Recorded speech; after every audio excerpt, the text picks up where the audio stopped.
Jadi lihat di sana bahwa di dalam perkawinan anugerah diberikan.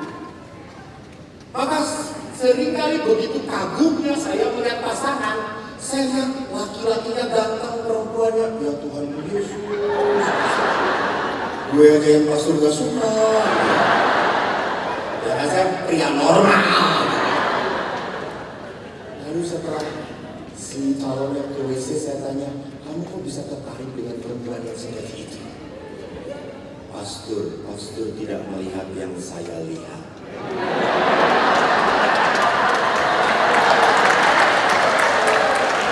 Saya hanya jawab, iya. Ya iyalah, kalau gue ngeliat yang lu lihat, gue jatuh cinta sama dia. Betul atau tidak? Itu perkawinan. Begitu misteri. Apakah ibu lihat misteri itu? Pertanyaan saya, apakah Bapak adalah laki-laki pertama dan terakhir dalam hidup ibu? Sebelumnya tidak ada pria yang tertarik dengan ibu? Jujur. Nanti saya berhati. Tidak, betul. Pernah pacaran? Pernah dengan beberapa. Bapak pun demikian. Oh langsung, ya, saingan. Kalau ibu pelan-pelan, iya. Emang gua gak laku. Tapi kenapa dengan yang ini Anda berani bertahan dan mengatakan sampai mati? Saya mau sampai mati dengan dia. Wah, ini berarti ada campur tangan Tuhan. Tuhan sungguh memberikan berkat bahwa kau diberkati oleh Tuhan lewat pasangan ini. Ya. Jadi kalau engkau lari dari pasanganmu, maka berkat Allah pun, saya tidak mengatakan hilang. Emang ibu Tuhan Allah.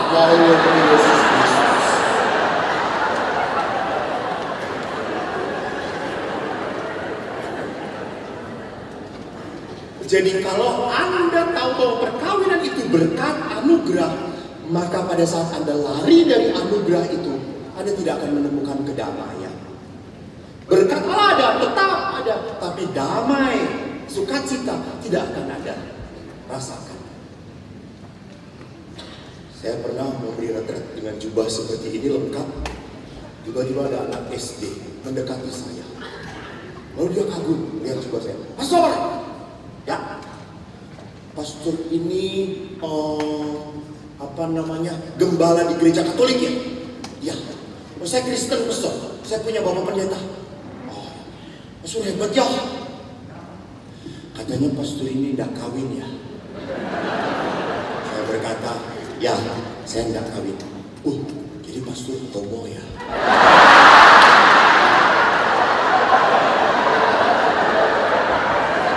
Samuel jangan tunduk, biasa aja.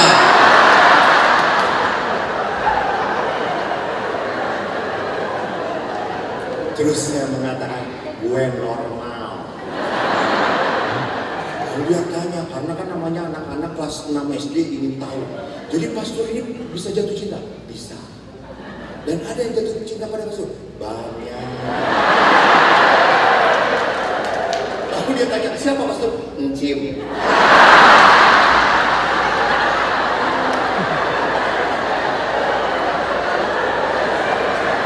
Anda tahu kalau saya ceramah di mana pun cincin semuanya.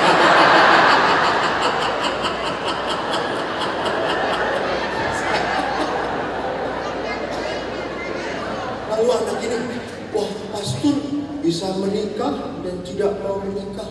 Kenapa tidak mau menikah? Terus saya ngomong, saya mau melayani Tuhan. Wih, pastor mau melayani Tuhan? Berarti pastor kalau tidak mau menikah dan melayani Tuhan seumur hidup, pastor nanti pasti masuk surga ya. Terus saya ngomong, belum tentu. Lalu dia tanya, loh kok gitu? Kan yang mengatur masuk surga bukan saya, Tuhan Allah. Lalu anak itu langsung ngomong, kalau begitu kasihan ya jadi pastor. Terus saya ngomong, maksud lu apa? Ya jadi pastor itu kasihan. Kenapa kasihan? Ya pastor itu kan manusia normal, jatuh cinta, dan ada orang yang mau menjatuh cinta pada pastor. Tapi pastor menolak karena pastor ingin melayani Tuhan. Setelah melayani Tuhan belum tentu surga. Kan kasihan. Nah, saya nggak kawin supaya tidak punya anak seperti lo.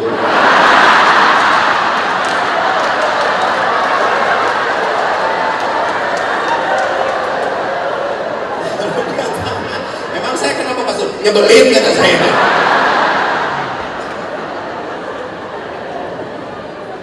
Dan rupanya anak ini tetap penasaran. Tanya lagi, pastor. Kalau pastor ya nanti masuk surga. Lalu di surga itu pastor boleh kawin, boleh jadi pastor. Pastor mau jadi apa? Lalu saya mengatakan, nah, saya tidak pernah menyesal jadi pastor. Kalau saya masuk surga, saya tetap jadi pastor. Nah, sekarang pertanyaan anak ini saya lemparkan pada Bapak Ibu. Seandainya masuk surga, apakah Anda masih memilih suami yang sama?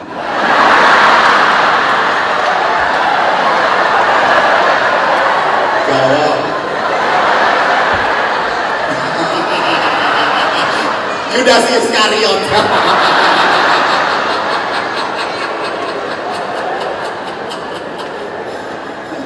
Dengan tenangnya menjawab, jeep yang lain lah.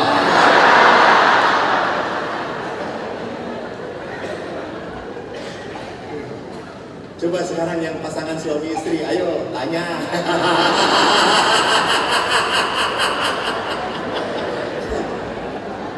Apakah masih memilih yang sama atau tidak?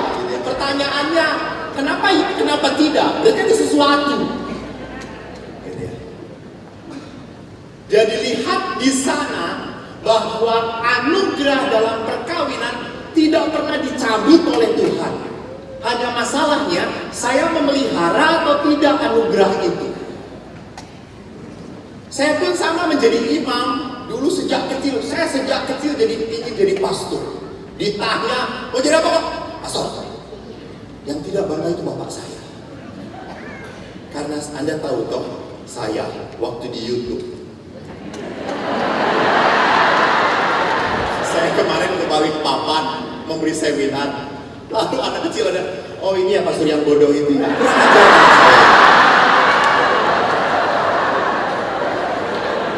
Lalu saya kan tidak mau kalah dengan anak itu. Gue bodoh tapi terkenal bro.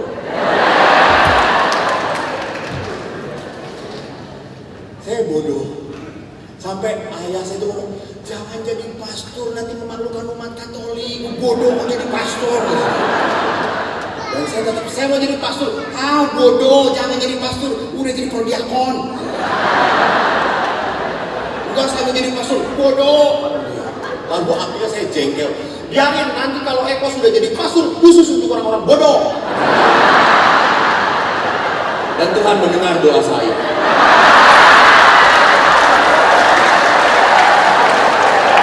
Saya tidak mengatakan Anda bodoh ya. Anda yang menyimpulkan.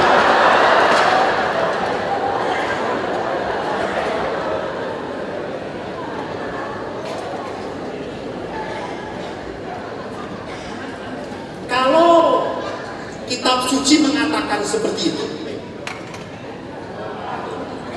Masih lama ya.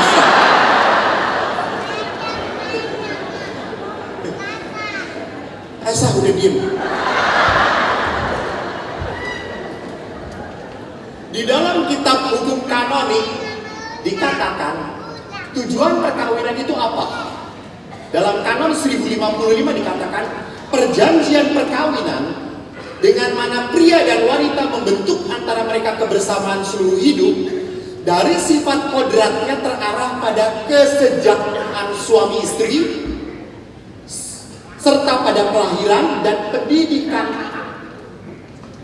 Mari kita lihat, tujuan pertama dan utama perkawinan bukan kelahiran anak. Jadi tujuan pertama dalam perkawinan adalah saling menyejahterakan.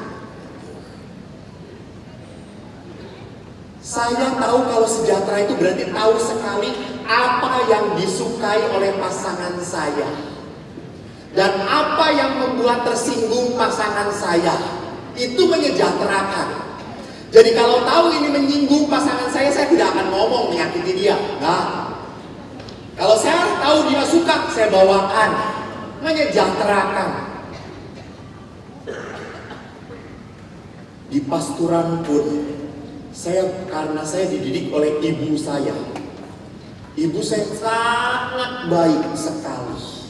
Ibu tuh kalau pulang kerja selalu bawa oleh-oleh. Jadi anaknya 4, kalau bawa tahu 4. Dan karena Eko nomor 1, Eko yang duluan, Eko yang besar. Adik-adik yang kecil-kecil. Kenapa? Adik saya protes, kenapa kakak besar? Karena nomor 1 paling besar. Dan rupanya karena ibu tuh kalau kemana-mana bawa oleh-oleh, saya pun sama. Kalau pergi dari mana-mana bawa oleh-oleh. Dari Makassar ini belum ada yang menawarkan. Maaf, ini saya bukan laporan, cuma curhat saja.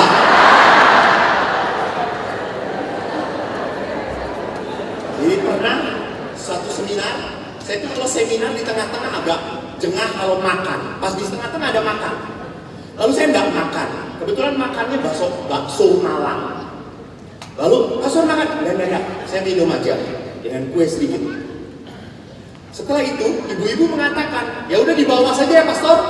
Kata saya, oh ya cuma 1 sih, masa saya diarah makan sendirian, nggak mau.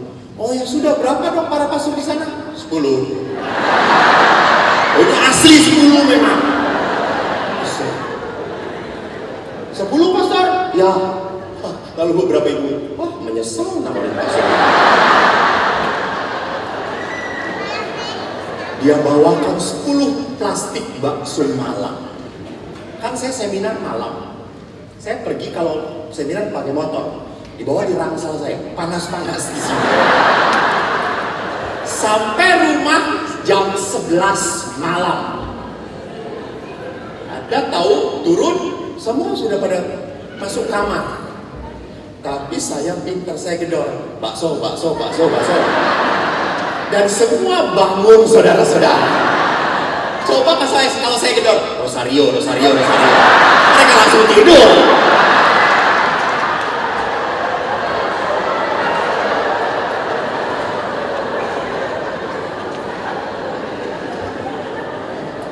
Jadi itu, mereka tahu kalau Eko pergi selalu bawa oleh-oleh. Itulah sebabnya para pastor kalau saya pergi ke Makassar, silakan. Senang mereka saya pergi itu. Karena selalu ada, tolong dicatat panitia.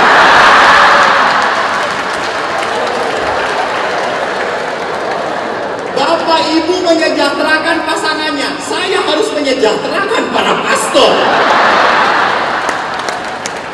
Kalau dari Makassar saya tidak bawa apa-apa, sudah tidak ada exit permit lagi, coy. Menyejahterakan.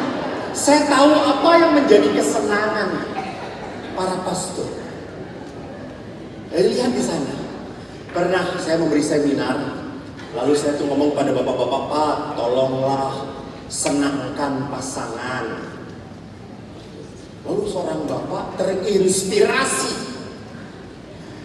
Pada saat istrinya ulang tahun, dia cepat-cepat cari hadiah. Tapi namanya bapak-bapak bingung, apa yang istri gue suka ya? Karena dia suka segala-galanya.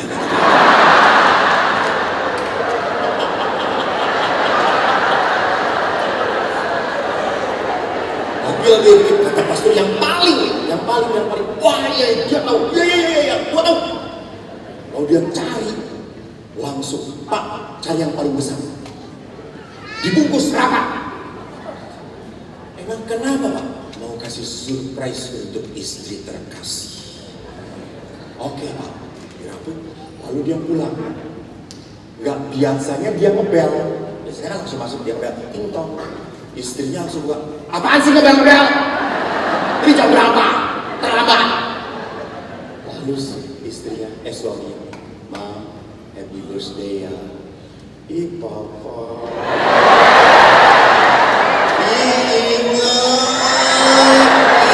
So sweet.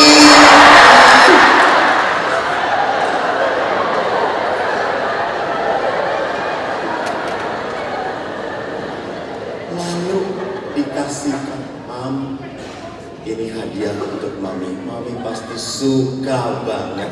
Ih, Mami. Nanti malam mau apa sih?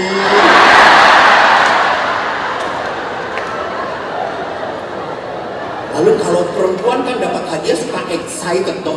Buka yakin. Beda kalau laki-laki dikasih hadiah. Hadiah. Itu setahun juga gak akan dibuka-buka.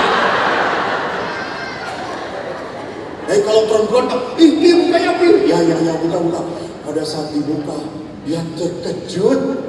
Papi, kepala ikan. Lalu si papinya, kan Mami suka kepala ikan. Kalau Mami kalau makan kan selalu kepala ikan. Ini dengerin ya. Kalau kita makan ikan, saya kasih ke Papi badannya. Anak-anak belakangnya. Saya kan nggak ada apa-apa lagi, tinggal kepalanya. Nah sekarang gue udah ulang tahun, kepala ikan lagi. Besar lagi.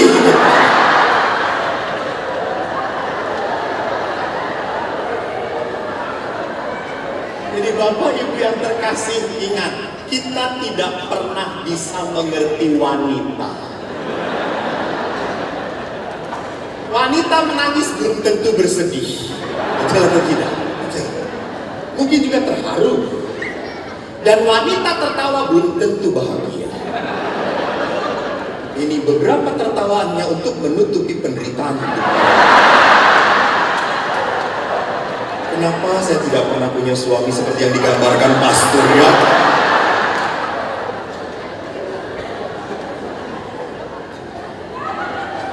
Namun Bapak Paus, saya menutup.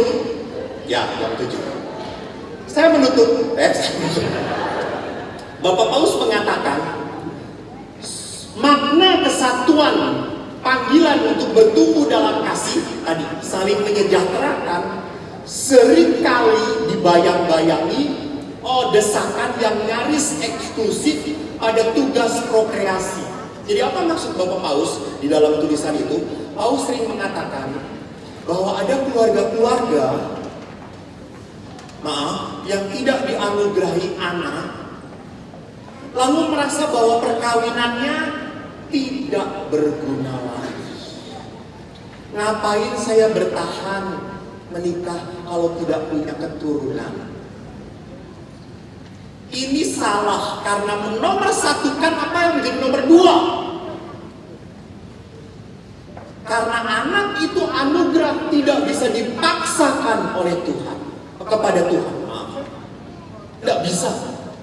Dan anak itu bukan hak, bukan otomatis. Tidak. Terserah Tuhan. Anugerah. Jadi Bapak Paus mengatakan jangan sampai ketidakberadaan anak menghilangkan kesejahteraan hidup berkeluarga. Karena sekali lagi anugerah perkawinan adalah saling menyejahterakan. Itu yang pertama. Baru yang kedua, anak. Bapak Ibu kemarin bertemu dengan Bapak Paus, Uskup Bandung, Monsinyur Antonius Subianto Benyamin. Itu satu angkatan dengan saya. Cuma kita beda nasib.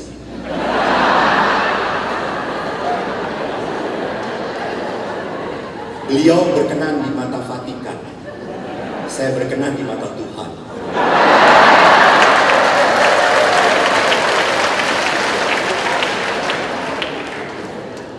Saya SD sama-sama. SMP saya pisah 3 tahun. SMA, seminari sama-sama. Kuliah, Fakultas Filsafat sama. Beliau OSC. Dan saya kagum dengan dia itu. Kenapa? Dia pintar banget. Dia itu kalau belajar, saya tahu belajar itu cuma kayak gini. Ini cara belajarnya dia.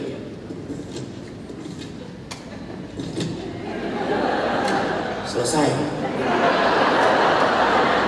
Terus, Dan saya kan penasaran, saya ambil bukunya, saya tanya.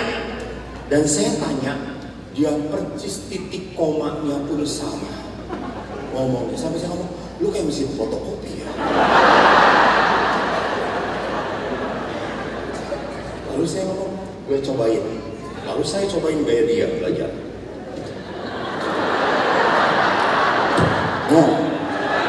Tanya. Lalu dia tanya, ini nih, emang ada di situ?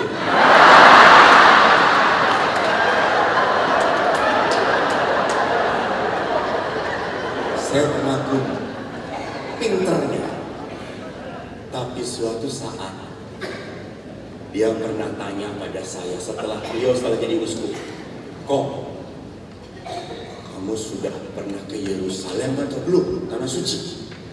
Terus saya berkata, sudah Monsinyur. Berapa kali kok? Beberapa kali. Saya belum pernah kok.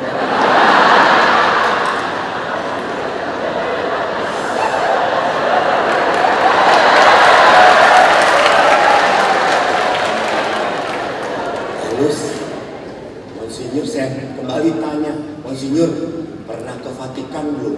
Oh ya, pernah, sering ke Vatikan. Ngapain Monsinyur? Rapat. Kalau kamu kok? Beberapa kali Monsinyur. Ngapain?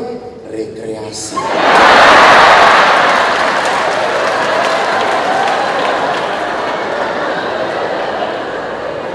Dia boleh pinter, gue boleh lebih beruntung. Amin, Tuhan.